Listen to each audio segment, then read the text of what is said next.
오늘은 시편 34편 말씀을 통해서 의인은 고난이 많으나 여호와께서 그의 모든 고난에서 건지신다 라는 제목으로 말씀을 상고해 보겠습니다. 먼저 시편 34편 본문 말씀을 1절부터 22절까지 말씀을 함께 읽고 내용을 상고해 보도록 하겠습니다. 시편 34편 1절입니다. 1절 위에 부제는 다윗이 아비멜렉 앞에서 미친 채 하다가 쫓겨나서 지은 시라고 하는 부제가 달려 있습니다. 이것은 이 시를 기록한 그 배경에 대해서 설명해 주고 있습니다. 이 내용에 대해서 나중에 또 사무엘상 말씀을 통해서 상고해 볼 것입니다. 34편 1절 말씀입니다. 내가 여호와를 항상 송축하며 내 입술로 항상 주를 찬양하리이다. 내 영혼이 여호와를 자랑하리니 곤고한 자들이 이를 듣고 기뻐하리로다. 나와 함께 여호와를 광대하시다 하며 함께 그의 이름을 높이세. 내가 여호와께 간구하며 내게 응답하시고 내 모든 두려움에서 나를 건지셨도다. 그들이 주를 앙망하고 광채를 내었으니 그들의 얼굴은 부끄럽지 아니하리로다. 이 곤고한 자가 부르짖음에 여호와께서 들으시고 그 모든 환난에서 구원하셨도다. 여호와의 천사가 주를 경외하는 자를 둘러 진치고 그들을 건지시는도다. 너희는 여호와의 선하심을 맛보아 알지어다. 그에게 피하는 자는 복이 있도다. 너희 성도들아 여호와를 경외하라. 그를 경외하는 자에게는 부족함이 없도다. 젊은 사자는 궁핍하여 줄일지라도 여호와를 찾는 자는 모든 좋은 것에 부족함이 없으리로다. 너희 자녀들아 와서 내 말을 들으라. 내가 여호와를 경외하는 법을 너희에게 가르치리로다. 생명을 사모하고 연수를 사랑하여 복받기를 원하는 사람이 누구뇨? 네 혀를 악에서 금하며 네 입술을 거짓말에서 금할지어다. 악을 버리고 선을 행하며 화평을 찾아 따를지어다. 여호와의 눈은 의인을 향하시고 그의 귀는 그들의 부르짖음에 기울이시는도다. 여호와의 얼굴은 악을 행하는 자를 향하사 그들의 자취를 땅에서 끊으려 하시는도다. 의인이 부르짖음에 여호와께서 들으시고 그들의 모든 환난에서 건지셨도다. 여호와는 마음이 상한 자를 가까이 하시고 충심으로 통회하는 자를 구원하시는도다. 의인은 고난이 많으라 여호와께서 그의 모든 고난에서 건지시는도다. 그의 모든 뼈를 보호하시며 그 중에서 하나도 꺾이지 아니하도다. 악인이 악인을 죽일 것이라. 의인을 미워하는 자는 벌을 받으리로다. 여호와께서 그의 종들의 영혼을 속량하시나니 그에게 피하는 자는 다 벌을 받지 아니하리로다. 아멘. 이 말씀 가운데 특별히 19절 말씀을 오늘 주제 말씀으로 정했습니다. 그래서 의인은 고난이 많으나 여호와께서 그의 모든 고난에서 건지신다 라고 하는 내용으로 오늘 말씀을 상고해 보기를 원합니다. 시편 말씀은 참으로 우리에게 많은 교훈과 또 하나님이 어떠하신 분이시고 또 이 시편을 통해서 그때 당시에 하나님께서 역사하신 그러한 내용들뿐만 아니라 놀랍게도 예수 그리스도의 오심에 관해서 또 예수 그리스도의 십자가의 고난에 관해서 또 예수 그리스도께서 십자가에 죽으시고 부활하셔서 승천하셨을 뿐만 아니라 이제 다시 재림하실 이 사건에 이르기까지 상당히 광범위한 내용을 예표하고 있는 놀라운 말씀이다라고 생각이 됩니다. 그래서 윌리엄 맥도날드는 이 시편 말씀을 이렇게 보고 있습니다. 만일 당신이 성경 중에 한 권만 갖고 황량한 섬에 갇히게 된다면 어떤 책을 택하겠습니까? 라고 물으면 솔직히 말해서 그런 선택을 할 상황이 일어나지 않기를 바라지만 부득불 선택해야 한다면 나는 시편을 택할 것 같다라고 이야기했습니다. 그만큼 시편이 매우 중요한 책이다라고 하는 것을 말하고 있다고 봅니다. 자, 우리가 읽은 이 시편, 이 다윗이 기록한 이 시편의 그 배경에 대해서 우리가 알지 못하면 이 내용을 잘 이해하기가 어렵다고 생각이 됩니다. 그래서 그 부제로 그 기록되어 있기를 다윗이 아비멜렉 앞에서 미친 채 하다가 쫓겨나서 지은 시다라고 하는 그러한 부제가 달려 있습니다. 그래서 이 내용이 어떤 내용인가를 우리가 그 사무엘상 21장, 22장에서 살펴보고 그 이 시의 배경에 대해서 우리가 좀 알고 진행을 해야 될 것 같습니다. 우리 함께 사무엘상 21장 10절부터 22장 2절까지 내용을 읽어보겠습니다. 함께 찾아서 읽어보면 좋을 것 같습니다. 사무엘상 21장 10절입니다. 그날에 다윗이 사울을 두려워하여 일어나 도망하여 가드 왕 아기스에게로 가니 아기스의 신하들이 아기스에게 말하되 이는 그 땅의 왕 다윗이 아니니까 무리가 춤추며 이 사람의 일을 노래하여 이르되 사울을 죽인 자는 천천히여 다윗은 만만이로다 하지 아니하였나이까 한지라.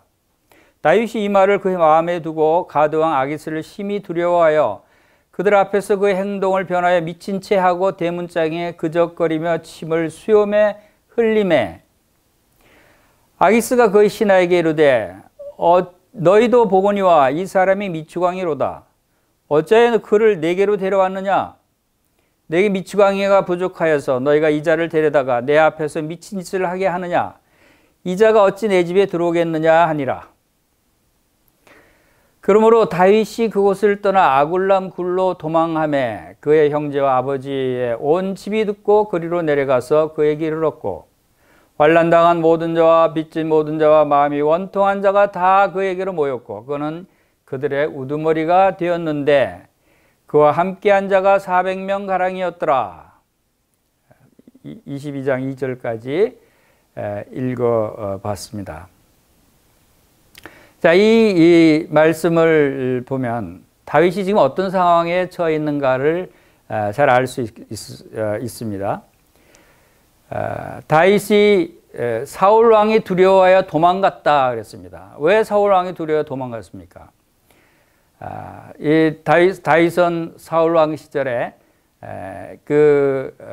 골리앗과 싸워서 이스라엘 모든 군대들이 두려워서 감히 덤비지 못했던 블레셋의 그 골리앗을 단신으로 대적해서 그를 죽였습니다. 얼마나 놀라운 일입니까? 그래서 그걸 계기로 해서 전세가 완전히 뒤집혀서 블레셋이 패하게 되고 이스라엘이 승리하게 돼서 이스라엘이 놀라운 승리를 경험한 그러한 사건이 있었고 그 후로 계속해서 다윗은 많은 전쟁에서 수많은 대적들을 물리치는 영웅이 됐습니다. 그렇게 다윗이 그 많은 그 대적들을 물리치는 용사고 뛰어난 장수 역할을 하니까 시민들이 다윗을 추앙하고 다윗을 노래하기를 사울이 죽인 자는 천천히요 다윗은 만만이로다 하는 노래까지 부르면서 다윗을 환영합니다. 그 사울 왕이 가만히 보니까 이 젊은 다윗이라는 청년이 국민들의 아주 신임을 받고 추앙을 받고 자기 왕보다도 더 높임을 받으니까 이제 시기가 생겼고 나중에는 이제 그 다윗을 제거하기 위해서 다윗을 죽이려고 하는 그러한 사태까지 일어나게 됐습니다. 그래서 그러한 사태를 확실히 다행히 사울 왕의 아들 요나단을 통해서 다윗이 사울 왕이 다윗을 죽이려고 한다는 그러한 본격적으로 죽이기 위해서 이제 쫓아올 것이라고 하는 정보를 듣고는 사울을 두려워해서 도망갑니다. 이스라엘 땅에 있으면 그 사울 왕이 왕이기 때문에 모두 다 그 왕의 말을 듣고 다윗을 죽이려고 할 테니까 이제 다른 나라를 도망가는데 블레셋 적국으로 도망갑니다. 여기서 아비멜렉 앞에서 미친 채다고 했는데 여기 이 사무엘상 21장 내용에는 그 가드 왕 아기스 왕에 대해서 나옵니다. 아비멜렉과 아기스가 어떤 차이냐면 이 가드는 블레셋의 큰 도시 중에 5대 도시 중에 하나고 또 거기에 왕 아기스 왕은 아비멜렉이라고 하는 왕입니다. 그러니까 다시 말해서 아비멜렉은 왕의 보통 명사, 일반적으로 왕을 애굽에서 왕은 바로 왕이라고 지칭하듯이 블레셋 왕을 아비멜렉 왕이라고 얘기하고 구체적인 그 왕의 이름은 아기스였어요. 그래서 이 아기스 왕에게로 도망을 갑니다. 근데 저도 처음에 좀 이상하게 생각하기를 왜 하필은 대적 아기스 왕에게로 적국의 왕한테 도망을 갔을까? 그리고 이 가드는 어디냐면 다윗 왕이 죽인 골리앗의 고향이에요. 골리앗의 고향의 적진에 뛰어들어갔으니 이런 일을 당하는 것이 아닌가 하는 생각이 듭니다. 그런데 이제 다윗은 아마 이 블레셋에 도망가면 사람들이 나를 잘 못 알아볼 것이다 하고 아마 변장 비슷하게 해서 들어갔겠죠. 그런데 워낙 다윗이 유명했던지 그때 당시에도 이 다윗을 아기스 왕 신하들이 다윗을 알아보고 이 사람은 사울이 죽인 주인자 천천히와 다윗은 만만이로다 하면서 그 땅의 왕이라고 칭함을 받는 여기 그 땅의 왕 다윗이 아니니까 이스라엘 백성들이 왕이라고 부를 정도로 이 용맹스러운 장군이고 유명한 사람입니다라고 이제 고합니다. 그 말을 들으니까 이제 다윗이 아이고 큰일 났다 이거 이 사람들도 나를 알아보고 이제 나를 죽이겠구나. 아니 당연히 다윗 왕이 자기 소굴에 들어왔으니까 당연히 죽여야죠. 골리앗도 죽인 사람인데. 그래서 다윗이 이 말을 듣고 이 말을 마음에 두고 아기스를 심히 두려워했다. 얼마나 두려웠겠어요. 적진에 아무 호위병도 없이 들어왔는데 바로 자기가 다윗 이스라엘의 다윗인 줄 알고 죽이려고 하니까 얼마나 두려웠겠어요. 그래서 다윗은 13절에서 그들 앞에서 그의 행동이 변하여 미친 채 하고 대문짝에 그적거리며 침을 수염에 흘리며 미친 사람처럼 행동을 합니다.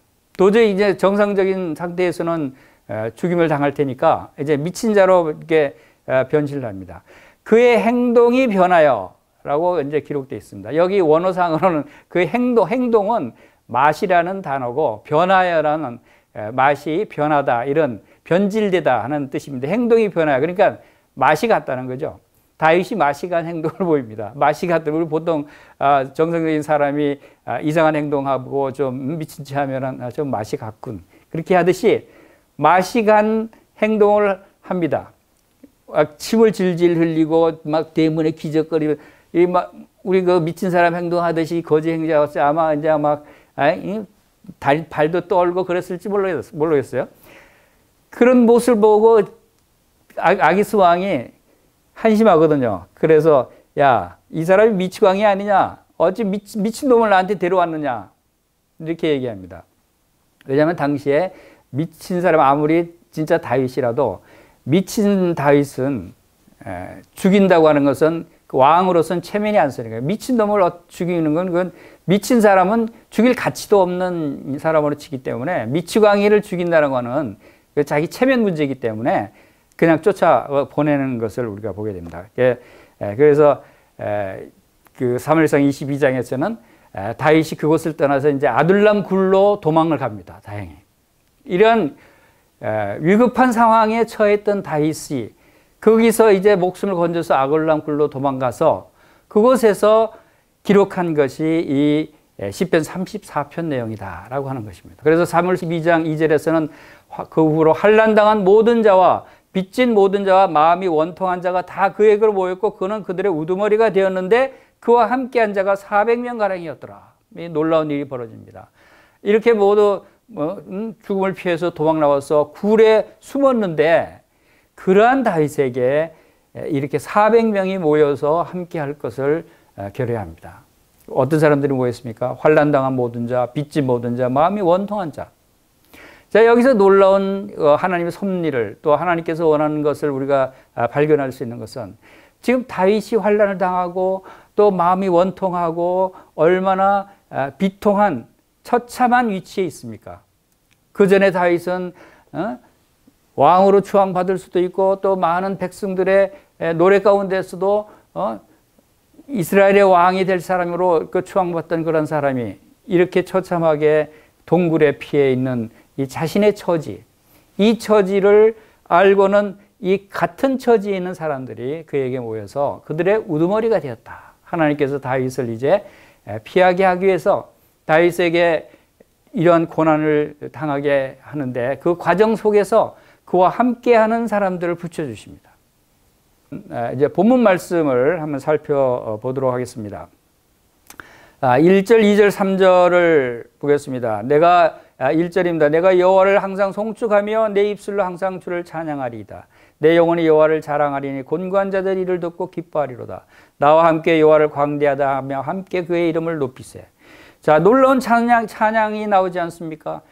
지금 다윗의 이 처지가 어떤 처지입니까? 지금 죽을 고비를 넘겨서 겨우겨우 정말 하나님이 도우셔서 하나님이 그를 피하게 하셔서 아글람 동굴에 숨어있는 그러한 처참한 곤고한 상태에 있는 다윗이 이런 찬양을 드립니다. 어떻게 이런 찬송이 나올 수 있겠습니까? 그것도 항상 송축하며 그렇습니다. 그리고 항상 주를 찬양하리라고 말씀하고 있습니다. 놀랍지 않습니까? 항상이라는 것은 내가 어려운 처지에 있을 때나 내가 기쁠 때나 슬플 때나 또한 좋을 때 어떤 처지이든 상관없이 항상 하나님을 송축하고 하나님을 찬양하자는 것입니다. 항상. 우리는 그렇지 않죠. 우리는 언제 찬양합니까? 하나님께서 나를 도우시고 나를 구원해 주시고 나에게 모든 좋은 것을 주셨을 때, 내가 기쁠 때, 기분이 좋을 때 하나님을 찬양하는 마음이 생기지 않습니까? 그런데 진정한 하나님의 백성들은, 성도는 그렇지 않은 상황에서도, 곤고한 상태에서도, 고난 중에서도, 환난 중에서도, 어려움 중에서도 주님을 찬양할 수 있어야 한다는 것을 다윗이 보여준다고 봅니다. 이 송축한다고 하는 것은 바로 무릎을 꿇다, 복을 주다, 찬양하다 이런 뜻을 담고 있습니다. 무릎 꿇고 찬양하고 예배와 경배를 드리는 모습을 얘기하고, 또 찬양이라는 단어는 비슷한 단어지만 하나님의 영광을 노래하고 하나님을 높여드리는 노래하는 그런 용어입니다. 그래서 송축함과 찬양에 약간의 그런 차이가 있습니다. 그리고 2절에 내 영혼이 여호와를 자랑하리니 라고 한 말씀입니다. 자랑 이건 원어는 할랄입니다. 바로 이 자랑도 바로 찬양하다는 의미를 담고 있습니다. 그리고 밝게 비추다, 자랑하다. 곤고한 자들이 이를 듣고 기뻐하리로다. 자, 곤고한 자들이 하나님을 찬양하는 소리를 듣고 하나님을 자랑할 때 기뻐한다는 것입니다.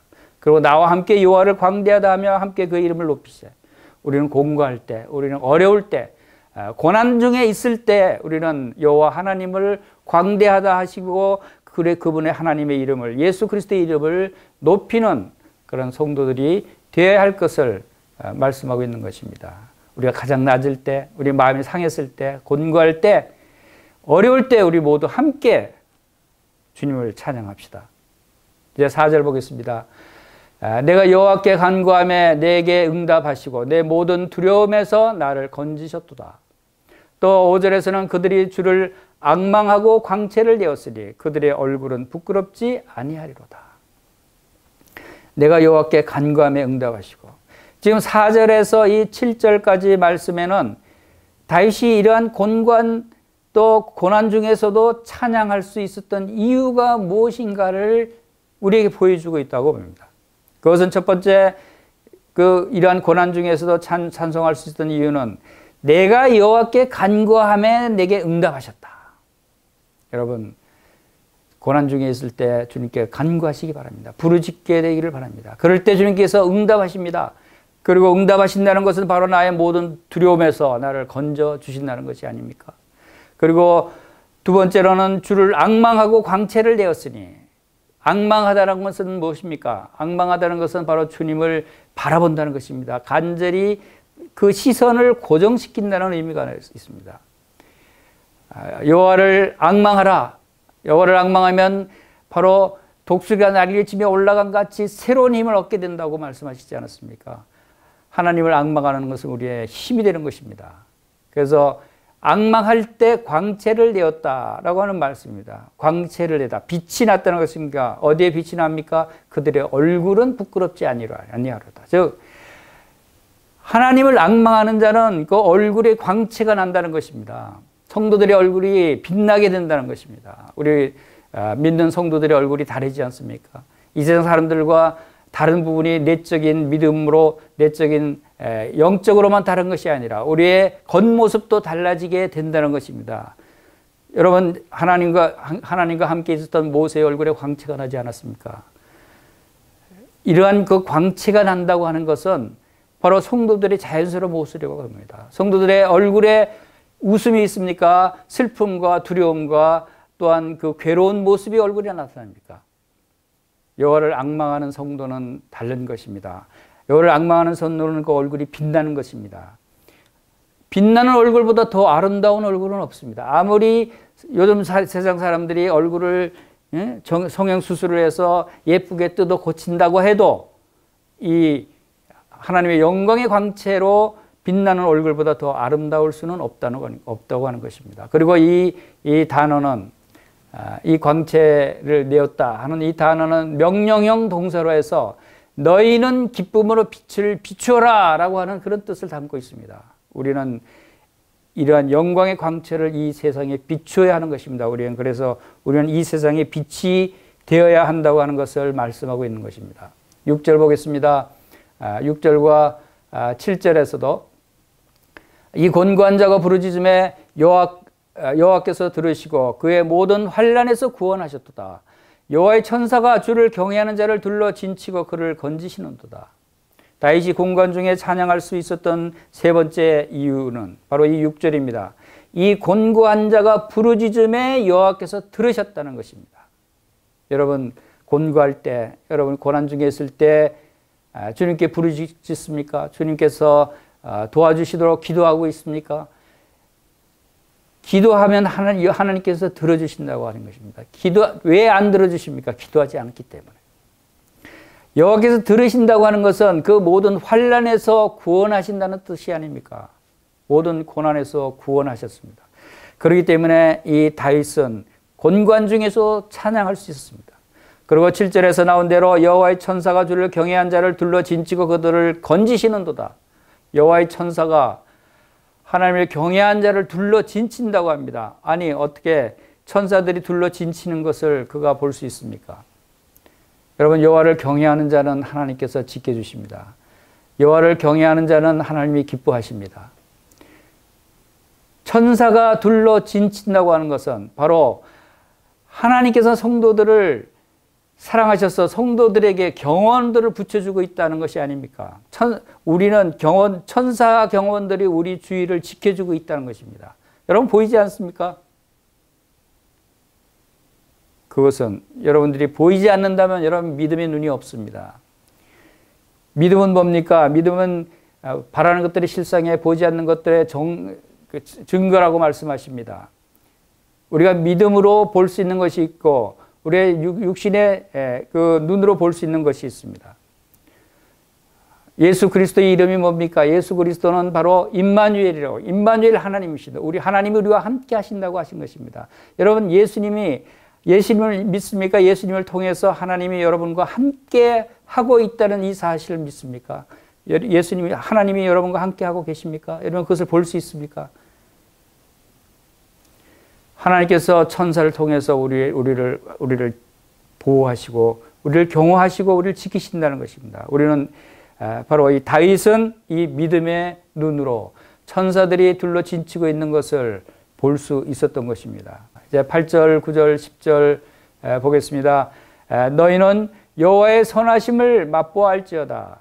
그에게 피하는 자는 복이 있도다. 너희 성도들아 여호와를 경외하라. 그를 경외하는 자에게는 부족함이 없도다. 10절 젊은 사자는 궁핍하여 줄일지라도 여호와를 찾는 자는 모든 좋은 것에 부족함이 없으리로다. 놀라운 말씀입니다. 여호와의 선하심을 맛보아 알지어다. 하나님을 맛보아 알지어다. 그에게 피하는 자는 복이 있다고 말씀하십니다. 여러분 하나님에 대해서 많이 이야기를 듣습니까? 여러분 성경책을 많이 읽고 하나님을 알게 되죠. 그러나 중요한 것은 이 맛보는 것이 중요합니다. 맛보아 아는 것이 필요합니다. 이 맛은 그 실제로 먹어서 시험한다는 그런 경험하다라는 그런 뜻을 갖고 있습니다. 개인적인 체험을 얘기하는 것입니다. 즉 다시 말해서 여호와 하나님과의 개인적인 관계, 인격적인 만남을 말하는 것입니다. 여러분 어떤 사람을 인격적으로 만나서 함께 교제해보고 경험해보지 않고 그 사람을 안다고 우리가 할 수가 없는 것입니다. 아무리 이 나라 대통령 이름이 유명하다 할지라도 저는 그분을 안다고 얘기할 수가 없습니다. 그분에 대해서 많이 알고 있습니다. 뉴스를 통해서 책을 통해서 많이 알고 있지만 개인적으로 그분을 안다고 얘기할 수 없습니다. 맛보질 못했습니다. 그분과의 교제를 해보지 못했기 때문에. 그러나 여러분 하나님도 마찬가지입니다. 여러분 성경책을 많이 읽습니까? 좋습니다. 많이 읽는 것. 여러분 복음을 많이 듣습니까? 수없이 많은 복음을 들었다고 할지라도 많은 복음에 관한 예수 그리스도에 관한 하나님에 관한 지식이 여러분에게 있다고 할지라도 여러분의 진정으로 예수 그리스도를 먹어보지 않으면 여러분 예수 그리스도를 알 수가 없는 것입니다. 이 맛보다고 하는 것은 먹는 것을 의미합니다. 여러분 그에게 피하는 자는 복이 있도다 합니다. 여러분의 진정 복을 받기를 원하시면 진정 예수 그리스도를 생명의 떡을 먹어보지 않으면 그 떡이 어떤 떡인지를 알 수가 없는 것입니다. 여러분 개인적인 구주로 영접을 해야 한다는 것입니다. 개인적인 인격적인 관계를 가져야 한다는 것입니다. 그리고 9절에서 너희 성도들아 여호와를 경외하라. 그를 경외하는 자에게는 부족함이 없도다 라고 말씀하십니다. 여러분 하나님을 경외하시기 바랍니다. 경외하는 것은 두려운 것을 말합니다. 진정으로 이 세상 어떤 것들보다도 하나님을 사랑하고 그분을 두려워하는 마음을 갖는 것을 경외하다고 얘기하는 것입니다. 존경하는 것을 말하는 것입니다. 경외하는 자에게는 부족함이 없다라고 말씀하십니다. 여호와를 찾는 모든 자에게는 부족하지 않을 것입니다. 여러분 부족한 것이 있습니까 지금? 여러분 예수님을 믿고 하나님을 믿는데도 불구하고 많은 성도들이 부족함을 느낍니다. 뭐가 그렇게 부족한지 모르겠습니다. 그래서 불평합니다. 그래서 불만이 많죠. 그러나 여러분은 그런 사람들은 진정 여호와 하나님이 누군지 예수 그리스도가 어떤 분인지 진정으로 알지 못하기 때문에 그러한 부족함이 있는 것입니다. 여호와는 나의 목자시니 내게 부족함이 없으리로다. 이 말씀이 무슨 뜻입니까? 이 세상에 아무리 많은 재물과 많은 명예와 권세를 다 가졌다 할지라도 부족한 것입니다. 그러나 그런 것이 다 없다고 할지라도 여호와 하나님, 예수 그리스도만 내게 있으면 그분이 나의 목자시면 내게 부족함이 없습니다. 왜 그렇죠? 어떤 사람은 육신의 아버지가 자녀들에게 부족함 없이 모든 것을 다 공급해 주지도 못합니다. 돈이 없어서 좋은 학교에도 못 보내고 뭘 사주지도 못합니다. 왜 그렇죠? 그 아버지의 능력이 부족하기 때문에 그렇습니다. 그러나 하나님은 누구십니까? 하나님은 전지전능하신 창조주 하나님이십니다. 못하실 일이 없으신 분이십니다. 가지지 않은 것이 없는 모든 것을 다 소유하고 계신 분입니다. 그분이 우리 아버지라면 아버지가 사랑하는 아들에게 주고 싶은 것을 다 줄 수 있는 그런 아버지 하나님이십니다. 그래서 여호와는 나의 목자시니 나의 목자가 되신 여호와는 모든 것을 다 가지셨기 때문에 모든 일을 다 하실 수 있는 분이기 때문에 우리에게 전혀 부족함이 없게 채워주시고 풍족하게 해주신다라고 하는 뜻입니다. 그래서 하나님께서는 우리에게 예수 그리스도를 통해서 무엇을 주셨습니까? 무엇을 주셨는데 부족하게 주셨습니까? 그렇지 않습니다. 우리에게 복을 주셨습니다. 경외하는 자에게 부족함이 없게 하시고 그에게 피하는 자에게는 복을 주셨는데 어떤 복을 주셨어요? 하늘에 속한 복을 주셨는데 모든 신령한 복을 주셨다고 말씀하시지 않았습니까? 생명과 경건에 속한 것을 주셨는데 생명과 경건에 속한 모든 것을 주셨다고 하셨습니다. 생명을 주셨는데 더 풍성한 생명을 주셨다고 말씀하십니다. 죄를 용서하시되 어떻게 용서하셨어요? 죄끔만 용서하셨어요? 큰 죄만 용서하셨어요? 완전한 속죄를 이루셨다고 하셨습니다. 모든 죄를 다 용서하셨다고 하지 않았습니까? 우리에게 소망을 주시되 어떤 소망을 주셨습니까? 썩지 않고 더럽지 않고 쇠하지 아니하는 하늘에 있는 영원한 소망을 주셨다고 말씀하시지 않았습니까? 바로 이 놀라운 분이 우리의 아버지 하나님이시고 우리의 목자가 되신다는 겁니다. 우리는 이 하나님을 경외하는 자인 것입니다. 경외하는 자는 모든 좋은 것에 부족함이 없게 하십니다. 이제 11절부터 15절 말씀을 보겠습니다. 이 11절부터 15절 말씀은 이 경외하는 여호와를 경외하라고 말씀하셨는데 이 여호와를 경외하는 법을 가르쳐 주시는 말씀입니다. 11절입니다. 너희 자녀들아 와서 내 말을 들으라. 내가 여호와를 경외하는 법을 너희에게 가르치리로다. 12절 생명을 사모하고 연수를 사랑하여 복받기를 원하는 사람이 누구냐. 13절 내 혀를 악에서 금하며 내 입술을 거짓말에서 금할지어다. 14절 악을 버리고 선을 행하며 화평을 찾아 따를지어다. 15절 여호와의 눈은 의인을 향하시고 그의 귀는 그들의 부르짖음에 기울이시는도다. 16절 여호와의 얼굴은 악을 행하는 자를 향하사 그들의 자취를 땅에서 끊으려 하시는도다.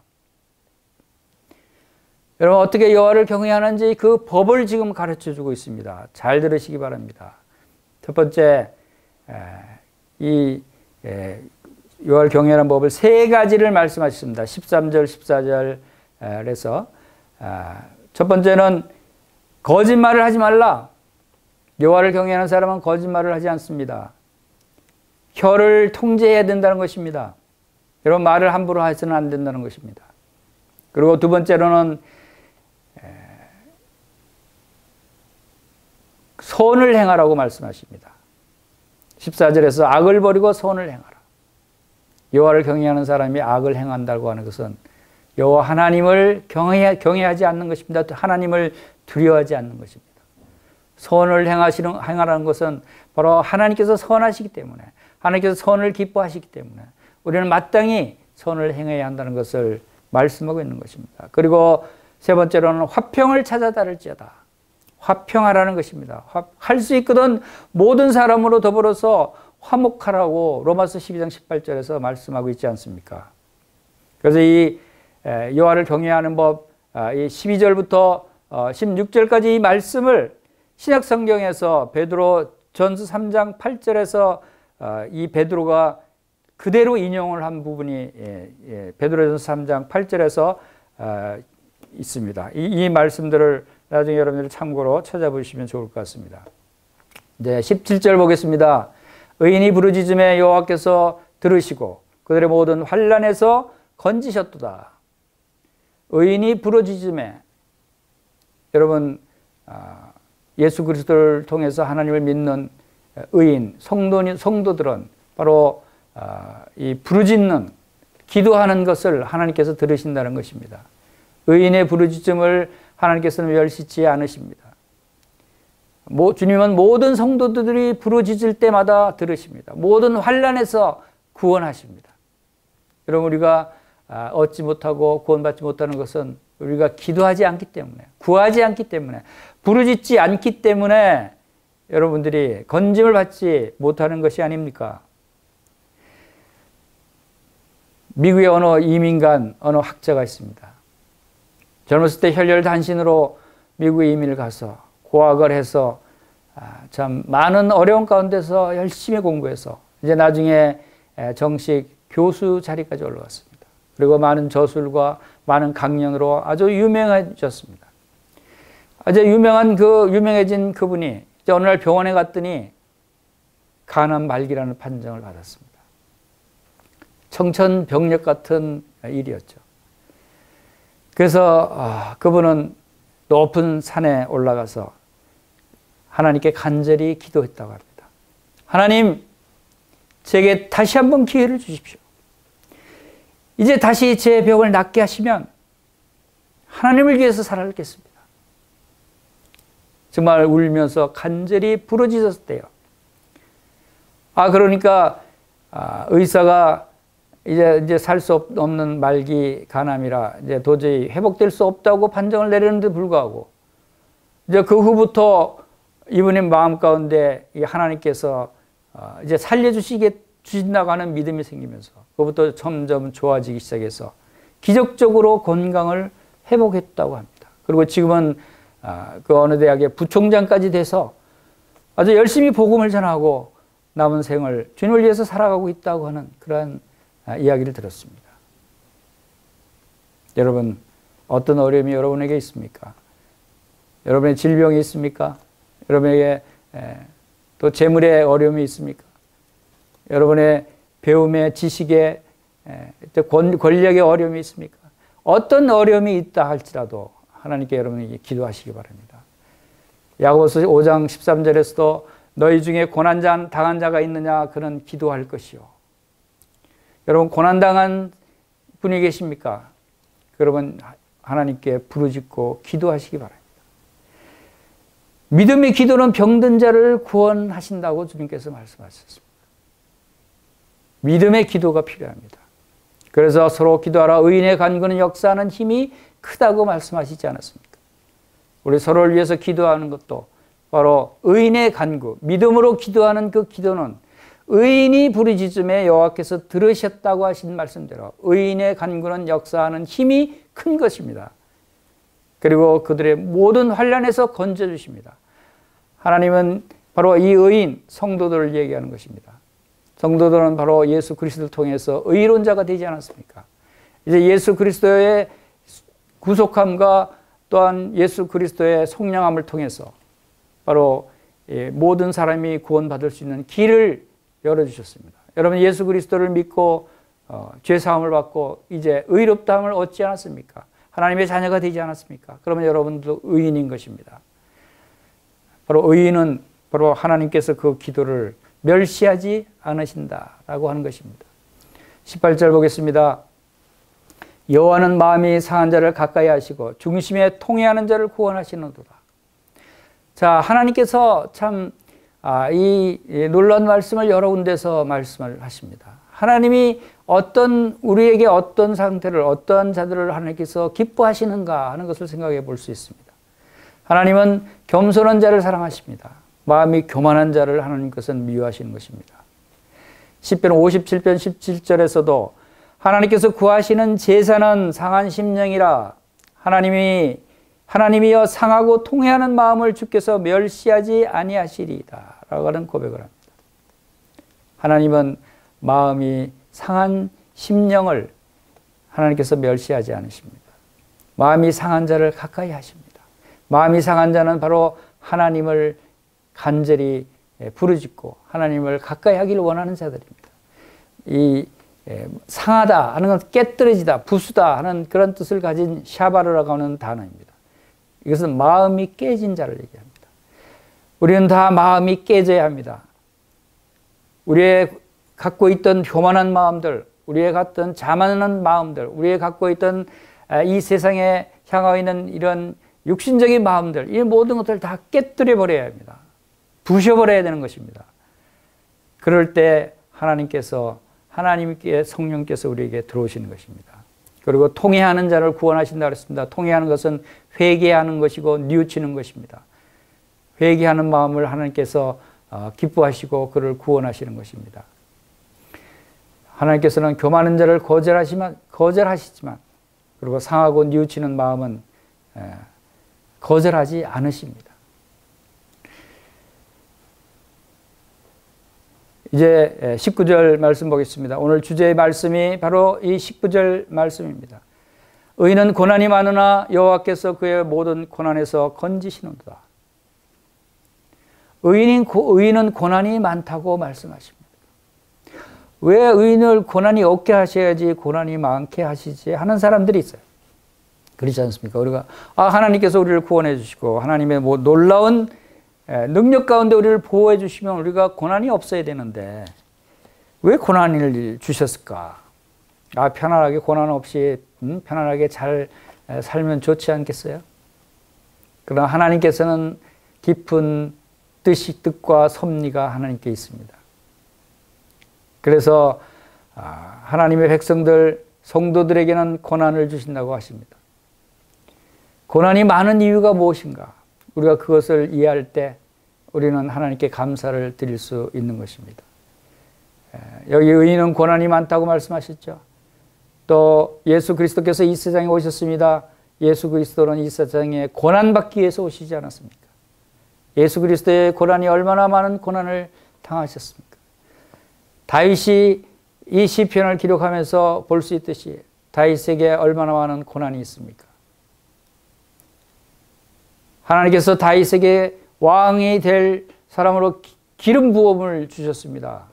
하나님이 기름 부으신 그 다윗에게 또 골리앗을 쓰러뜨릴 수 있는 그러한 놀라운 지혜와 능력을 주신 다윗에게, 그리고 이스라엘 백성들이 많이 왕같이 추앙하고 인기가 올라가 있던 그 다윗에게, 왜 다윗에게 10년 동안이라는 긴 기간을 고난의 기간으로 주셨을까요? 그것은 바로 우리를 단련하시기 위한 것이다. 성도들에게 고난이 많다고 하는 것은 우리를 단련하시기 위한 고난이다라고 하는 것입니다. 여러분, 다이아몬드라고 하는 아주 귀한 보석이 있습니다. 가장 비싼 보석 중에 하나죠. 다이아몬드 보석이 왜 그렇게 귀하고 많은 사람들이 좋아할까요? 다이아몬드 그 보석을 분석해 보면 그 성분이 놀랍게도 이 숯덩어리와 같은 성분이라고 합니다. 탄소 덩어리로 구성되어 있다고 합니다. 숯도 탄소 덩어리고 다이아몬드도 탄소 덩어리래요. 그런데 숯과 다이아몬드가 왜 이렇게 차이가 날까요? 그것은 다이아몬드는 탄소가 오랫동안에 땅속 깊은 곳에서 엄청나게 뜨거운 지열과 큰 지압을 받아서 생겨난 것이라고 합니다. 그러한 뜨거운 지열과 큰 지압을 오랫동안 받으면 그 탄소 덩어리가 다이아몬드처럼 단단해지고 빛나는 보석으로 변하게 된다는 것입니다. 그래서 하나님께서는 우리를 단련하신다는 말씀을 하실 때 이 보석, 금이나 은이나 이런 보석에 비유해서 우리를 단련하신다는 이야기를 말씀을 많이 하십니다. 욥기 23장 10절에는 내가 가는 길을 그가 아시나니 그가 나를 단련하신 후에는 내가 순금같이 되어 나오리라 라고 하는 말씀입니다. 단련하신 것, 순금도 오랫동안 달궈서 뜨거운 불 가운데서 이 순금을 분리해야 되는 것입니다. 그 연단을 시켜야 순금이 나오는 것입니다. 그리고 시편 66편 10절에서도 하나님이여 주께서 우리를 시험하시되 우리를 단련하시기를 은을 단련함 같이 하셨으며, 우리를 단련하시기를 은을 단련하신 같이 하신다. 그리고 베드로전서 1장 7절에서는 너희 믿음의 확실함은 불로 연단하여도 없어질 금보다 더 귀하여 예수 그리스도께서 나타나실 때 영광과 칭찬과 존귀를 얻게 할 것이라 라고 말씀하십니다. 불로 연단해도 없어질 금을 불로 오랫동안 연단해서 얻는 그 순금도 결국은 없어지지만, 그러나 그것보다 더 귀한 것이 우리의 불로 우리를 단련하시는 하나님의 그 영적인 단련을 말씀하고 있는 것입니다. 우리의 믿음은 바로 이것보다 더 귀하다고 하는 것을 말씀하고 있는 것입니다. 성도들은 하나님께서 성도들이 고난당하고 곤고해지고 마음이 상하고 탄식하고 있는 것을 그냥 보고만 있을까요? 하나님은 성도들이 부르짖는 기도를 외면하지 않으십니다. 하나님은 눈물로 호소하는 탄식을 그리고 모른 채 하지 않으십니다. 하나님은 성도들이 고난당하고 환난 가운데 있는 그 단련하고 있는 그러한 고통스러운 기간에 하나님은 외면하고 계시지 않는다는 것입니다. 항상 하나님께서는 바로 우리 성도들과 함께, 의인들과 함께 임마누엘 하나님으로 함께 하신다는 것입니다. 그것은 우리가 사도행전에서 사도 바울이 예수님을 만났을 때 예수님께서 하신 말씀에서 우리가 알 수가 있습니다. 사도행전 9장에서 바울이 길을 다메섹으로 가는 길이 바로 예수 그리스도를 믿는 그리스도인들을 잡아서 감옥에 집어넣기 위해서 가는 길이었는데, 가는 길에 우연히 하늘로부터 빛이 둘러 비춥니다. 그리고 그 빛 가운데 예수님께서 말씀하십니다. 사울아 사울아 네가 어찌하여 나를 박해하느냐. 그 빛 가운데 예수님이 말씀하시는 그 말씀을 듣고 사도 바울은 혼비백산에서 엎드려서 얼굴을 들지도 못하고 주여 누구시오니까 하고 묻습니다. 그럴 때 예수님이 말씀하십니다. 나는 네가 핍박하는 예수라. 사도 바울이 예수님을 핍박한 적이 없었어요. 사도 바울은 예수님을 믿는 그리스도인들을 핍박했지 예수님을 핍박한 적이 없었는데 예수님은 나를 핍박했다고 하는 것입니다. 즉 핍박받는 그리스도인들과 예수님이 동일인이라는 것입니다. 함께 했다는 것입니다. 그리스도인을 성도를 핍박하는 것은 예수님을 핍박하는 것이고 성도를 핍박하는 것은 바로 의인을 핍박하는 것은 바로 하나님을 핍박하는 것이라고 보시는 것입니다. 그래서 임마누엘 예수님이 지금도 우리와 함께 하시지 않습니까? 우리의 고난과 환난을 지켜 보호해 주시는 것입니다. 우리가 예수님께 시선을 고정시키시기 바랍니다. 예수님이 우리와 함께 하시기 때문입니다. 히브리서 12장 2절에 믿음의 주에 온전케 하시는 이는 예수를 바라보자 라고 말씀하십니다.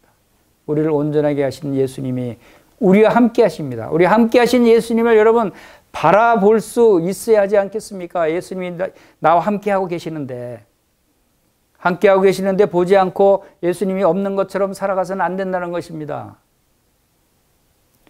하나님은 우리가 고난당하고 곤고하고 마음이 상하고 탄식하고 있는 것을 그냥 보고만 있지 않고 우리를 지키신다는 것입니다. 우리와 함께 고통을 당하신다는 것입니다. 20절입니다. 그의 모든 뼈를 보호하시며 그 중에서 하나도 꺾이지 아니하도다. 이건 무슨 말씀입니까? 그의 모든 뼈, 그는 바로 의인입니다. 의인의 모든 뼈를 보호하시며 하나도 꺾이지 않는다. 왜 갑자기 이 말씀이 나올까요? 이 말씀은 갑자기 나오는 것이 아니라 바로 고난 중에 있는 의인을 하나님께서 어떻게 보호하시고 지키시는가를 바로 말씀해 주고 있는 것입니다. 이것은 바로 예수 그리스도의 십자가에서 바로 동일한 이 말씀을 성취하신 말씀이 있습니다. 놀랍게 이 시편 말씀은 예수 그리스도를 예표하는 내용들이 아주 많이 나옵니다. 다윗과 예수 그리스도, 여러분 다윗과 예수 그리스도는 바로 아주 밀접한 관계가 있는 분이시다 하는 것입니다.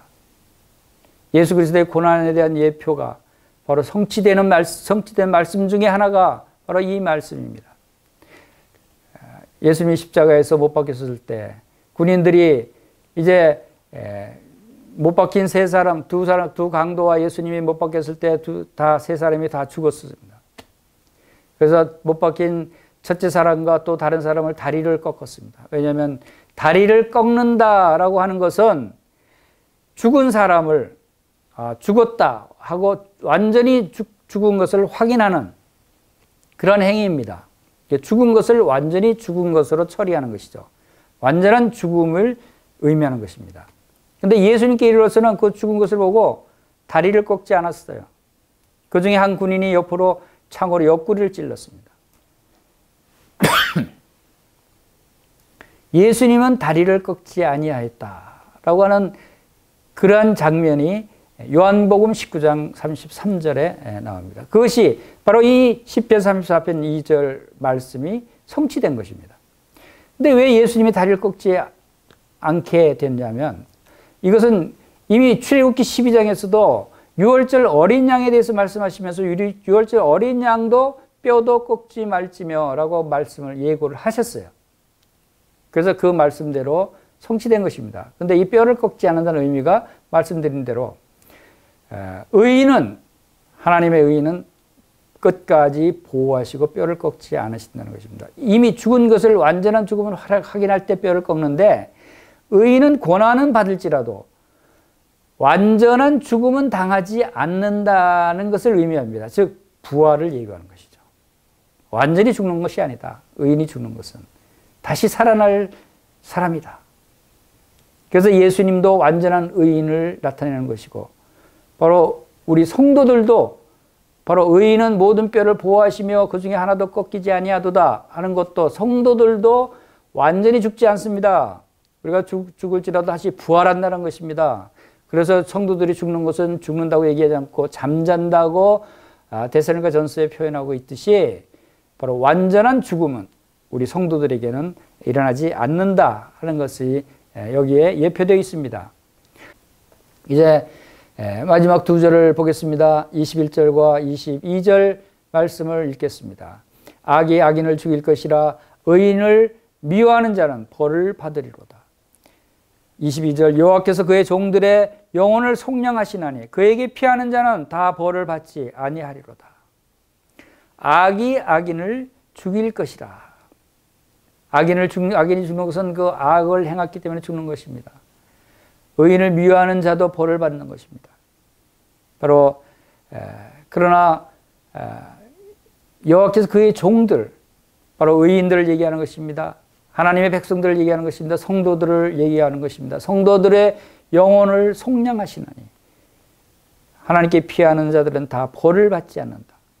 여러분, 죄를 지은 모든 사람들은 다 벌을 받게 되어 있습니다. 그런데 죄를 지었는데도 불구하고 벌을 받지 않는다고 말씀하십니다. 어떤 사람들은 바로 하나님께 피하는 자. 그것은 바로 그들의 영혼을 속량하시기 때문에, 속량하신다고 하는 것은 죄값을 대신 갚아준다는 것입니다. 죄를 지은 사람은 자기가 죄의 대가를 받고 벌을 받아야지만, 하나님께 피하는 자는 바로 그 죄값을 대신 갚아주신다고 하는 것을 말씀하시면서, 바로 이 두 말씀은 바로 예수 그리스도께서 이 땅에 오셔서 우리의 죄를 속량하시기 위해서 십자가에 죽으신 예수 그리스도의 구속 사역을 예고하고 있는 것입니다. 주님께 피하는 자는 심판을 받지 않는다고 말씀하고 있는 것입니다. 그래서 로마서 8장 1절에서 그러므로 이제 그리스도 예수 안에 있는 자에게는 결코 정죄함이 없나니, 죄가 있는데도 불구하고 정죄함이 없다고 말씀하십니다. 악인은 벌을 받는다고 말씀하십니다. 그러나 바로 예수 그리스도 안에 있는 자는 벌을 받지 않는다고 말씀하십니다. 이는 예수 그리스도 안에 있는 생명의 성령의 법이 죄와 사망의 법에서 너를 해방하기 때문이다 그랬습니다. 바로 이렇게 속량받는다라고 하는 것은 놀라운 사건입니다. 여러분, 영원히 속량받으시기 바랍니다. 여러분, 속량받지 않은 자는 벌을 받습니다. 속량받지 않은 자는 마지막 때 심판을 당하서 지옥에 던져지는 것입니다. 그러나 예수 그리스도를 통해서 속량함을 받은 자들에게는 정죄함이 없습니다. 벌을 내리지 않습니다. 심판을 받지 않습니다. 이 놀라운 일들을 행해 주셨습니다. 이러한 예수 그리스도, 그분께서 우리의 죄를 속량하셨습니다. 다윗은 이 예수 그리스도의 구속 사역을 미리 내다보고 하나님께서 그에게 계시하시도록 하신 것입니다. 바로 이 말씀들을 통해서 자기를 고난 가운데 구원하시고 또 고난 가운데서 건져내시는 하나님의 놀라운 은혜를 통해서, 하나님의 놀라운 사역을 통해서 예수 그리스도를 바라보게 하신 것입니다.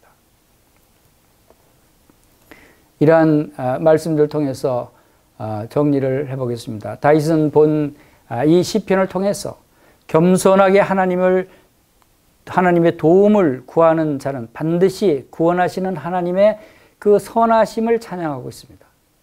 반면에 많은 사람들이 하나님의 선한 도움을 실제로 받으면서도 그분을 높이지 않고 찬양하지 않는 것을 책망하고 있습니다.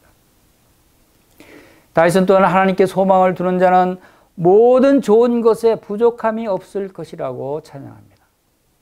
모든 그리스도인들은 의인들입니다. 그리고 예수님을 통해서 하나님의 자녀들이 됐습니다. 그러나 성도들은 이 세상에서 많은 고난을 당한다고 말씀하십니다. 의인들은 고난이 많다고 말씀하십니다. 그리스도를 위해서 고난을 받는 것은 큰 축복이 되는 것입니다.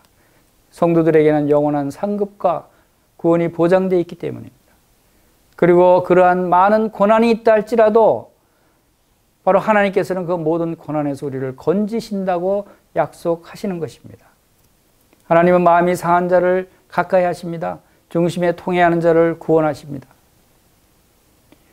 그래서 하나님께서는 항상 송축하라고 말씀하십니다. 항상 주를 찬양하라고 다윗을 통해서 오늘 우리에게 말씀하고 있는 것입니다. 항상 이것은 기쁠 때나 슬플 때도, 어려울 때도, 고난 중에도 우리를 구원하시고 우리를 건져내실 하나님을 믿을 때 우리는 찬양할 수 있는 것입니다.